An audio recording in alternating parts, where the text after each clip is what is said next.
Welcome to another episode of the Sunday Punch Podcast.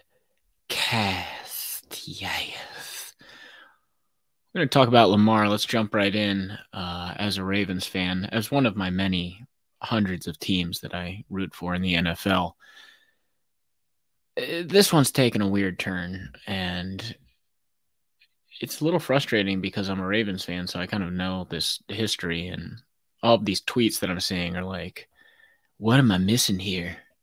And then it's like obviously goes down the road towards, is there NFL collusion? What about racism versus Lamar? Okay, well let's talk about that one first.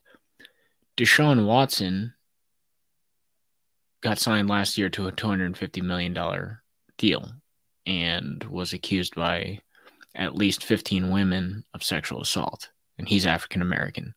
So racism question mark? Look, there's been varying accounts of like what's occurred between Lamar and the Ravens over their contract talks. The two things that are for sure: that Watson deal, that's weighed probably the heaviest on these negotiations, and Lamar's lack of an experienced agent. So those are the two things that have been holding this up. Now he's in the non-exclusive franchise tag, and he finds himself in a very bad position, and I'll explain why. Look, let's start with the first one, Watson's deal with the Browns. That's an outlier, okay? Nothing the league had ever seen before, shattering the norms and guarantees, shattering the norms and structure. It was an absurd outlier from a super desperate franchise that was told they were out of the running, and the only way to get Deshaun there was to make an offer he couldn't refuse. And all of the owners were pissed about it. They're like, oh, thanks for setting that absurd, like now player standard. So in September, the Ravens reportedly had advanced a $250 million deal with $133 million guaranteed. But Lamar, seeing that Deshaun Watson deal, he's at 250. The Ravens are at 133. So it already was like being seen as a potentially insurmountable hurdle in September. I mean, at that point, the nuance would have been in the negotiation details. You know what you need for a negotiation? An agent. So he can say, can we cut off a year from the deal so he gets to free agency sooner? Can we get a no franchise tag and a no transition tag clause? We're talking about mechanisms that would allow him to make even more money and get to the market soon. But he doesn't have an agent, and Lamar is the only one who can value himself at that point. And a player values himself at a certain way, and sometimes that's the only way he can see it. Sometimes that's why he's blinded by it. Lamar doesn't want other people's opinions or perspectives on his value. He made that clear for multiple seasons now. The difference between $250 million guaranteed and $133 million guaranteed, that's a wide enough margin that it's unlikely to be overcome. And that's where we're at. You know, another thing like having an agent would have helped with, instead of just being you, Lamar, and, with the consultancy of his mother, was being at last year's NFL scouting combine. See, during the combine, the agents, you want to talk about collusion, you want to talk about tampering. Agents at the scouting combine, that's where they meet with teams. That's where they talk with the owners. That's where they can just sit down and someone says, okay, what do we have to do? We're all ears. Yeah, we want them. Now, what do we have to do? All of these back channel deals getting done by people who know how to do it. Lamar doesn't know how to do it. He is an amazing quarterback. He is not an amazing NFL agent. An NFL agent would start with an overall group that's interested in Lamar. That group then gets smaller because let's face it, some don't want to give an injury-prone quarterback. Yeah, that's right, injury-prone, last 2 years, didn't finish the season. Some don't want to give him a contract. That narrows the pool. Some don't want to give up the trade compensation. And sometimes the player just doesn't want to live in a certain place or play for a certain team. So by the end of it, you have a super tiny group that you know can get something done. And you know what some agents have that Lamar doesn't have? Owners on speed dial. These are the type of men or women that go to the owners' meetings and have dinners with the owners. They're on the private club list. They've sat with them on their yachts. There's only a few guys that have the rep to sit with owners and talk about players for long periods of time. And you know who those people are? NFL agents who don't get emotional. Now let's get into the racism element of this, since that's the narrative that's been going around in all sports circles. Let's jump to the NBA. Kendrick Perkins says it's racist that Jokic, who, when you look at the analytics, is equal with like LeBron's best seasons. It's racist to give that guy the MVP. It's racist not to give Lamar $250 million guaranteed. Here's the problem. I would have done the same thing if I was the Ravens with the non-exclusive tag because it's the right move. And if I'm a team out there, I'm looking at 2 years injury prone. I'm looking at a guy who didn't show up to the playoff game. Didn't go to the playoff game. He was sick. Why? Why were you sick? Deshaun Watson proved there was no racism last year. I already covered that. A lot of teams want to be out of this because they don't want an extended contract simply because the belief is that it's going to be matched. They're not going to give him $250 guaranteed. So what would they give him? $200? Then the Ravens would match it. Look, it's extremely difficult to get a franchise to give an offer sheet as a non-exclusive franchise player because it becomes extremely public. Second, teams convince themselves that the Ravens will just match it, like I said. And they don't want to do the work for another team, and I don't blame them. And then thirdly, the team that signs the offer sheet has it count against their salary cap for the week during the period of time when the Ravens can decide whether to match it. Some teams just don't want to do that. They don't want to have $200 million floating out for a week, and that's a week they could have signed someone else.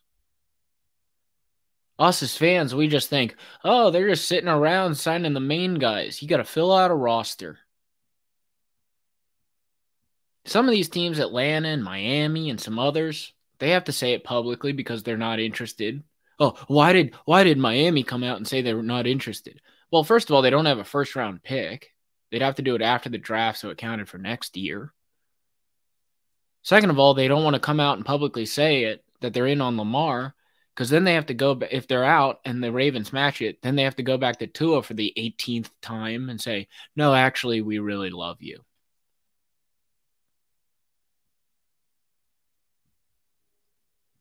The simple fact is he's missed 1/3 of his games in the last 2 years. He's expecting the biggest contract in NFL history. That expectation takes that fraternity of 31 owners down to maybe, 2, 1, maybe none. It's not easy to pay $250 million to a quarterback that's been hurt. Okay? It's not easy to pay it to one that's never been hurt. If he gets hurt, that kind of salary is a franchise killer for all teams. And that's the argument that goes on behind closed doors. Does that make it collusion? No. Oh, and by the way, you have to give up 2 first-round picks just to get the right to spend that money. Think about the 2 quarterbacks that did it. When Watson got his, there were 4 teams involved. Ultimately, Cleveland did the fully guaranteed deal after they were told they were out of the running. That means out of the 4 teams that were coming to the table with offers, only the Browns were willing to give Deshaun a fully guaranteed deal. They only did that after they were told they were out of it. The Browns believed that the fully guaranteed deal was their only option to get him. And that was on top of Deshaun getting control of a no-trade clause and having sat out an entire year of football. Think about all the factors that had to go into that one situation. The other quarterback, Kirk Cousins. He played through 2 franchise tags to get to free agency, to get his fully guaranteed deal from the Vikings. And he only did a 3-year deal for less money than the New York Jets would have given him. So, in the history of quarterbacks, the only 2 that got fully guaranteed deals either had a massive amount of leverage or played through 2 tags to get to free agency. Lamar doesn't have any leverage, and he hasn't played through 2 tags. He's under a franchise tag and hasn't shown he will force a trade. So where's the leverage? So unless a massive and somehow unmatchable offer sheet is extended to Jackson, he will have to contemplate playing this season under the look, not that bad, $32.4 million tag. And then he'd have to go back to negotiating. And here's the options. Fight for a fully guaranteed contract like he has been, but settle on a contract that's practically guaranteed. So let's just say it's a 4-year deal for $200 million. For the sake of making the math easy, let's just say the salary is 50-50-50-50 over 4 years. The first $50 million would be guaranteed at signing. The second $50 would also be guaranteed at signing. The third $50 will be guaranteed for injury at signing, but convert to fully guaranteed in the waiver system at the beginning of year 2. So if they were to cut off after 1 year, you would walk away with $100 million. If they were to cut you after 2 years, you walk away with $150 million. In other words, they are not cutting you. Practically guaranteed deal. The first option, he will have to compromise and say, we don't need 5 years fully guaranteed. We get it. We've had our issues. Injury history. Well, he didn't get the COVID vaccine, but I guess that doesn't even matter anymore. So, give us 3 years fully guaranteed. That's the deal Kirk Cousins got. And, you want to hedge your risk, but we're willing to gamble on ourselves. That's how it's going to play out. I mean, all of these tweets. Let's go to Twitter. Let's see what Twitter's talking about.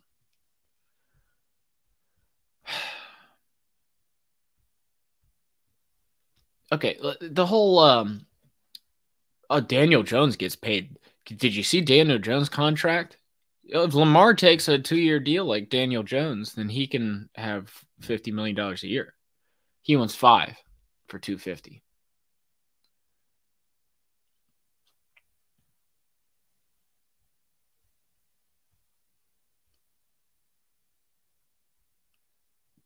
Oh, wow. Breaking news. The Chicago Bears get pick number 9, pick number 61, a first-round pick in 2024, a second-round pick in 2025, and DJ Moore from the Carolina Panthers for the number 1 overall pick. Wow. See, this is where I thought maybe Nick Wright had a good take of Lamar Jackson for Justin Fields, but this is way better. You keep Justin Fields, you get a haul in picks and DJ Moore. Woo, fleeced. Look, but back to Lamar here and to end this podcast. The Ravens are in the driver's seat. Love this move from the GM. And I only love it because Lamar not showing up to that playoff game and just not playing the last 2 years, for me, has just been like, all right, well, let's move on. We had some good times. It was hot and heavy, but now I'm kind of bored of it, and I'm not giving you all that money. So Lamar's probably thinking, Ravens are in the driver's seat. How the hell did I wind up in the back seat? And that's my Lamar Jackson take. Thanks for listening. Peace.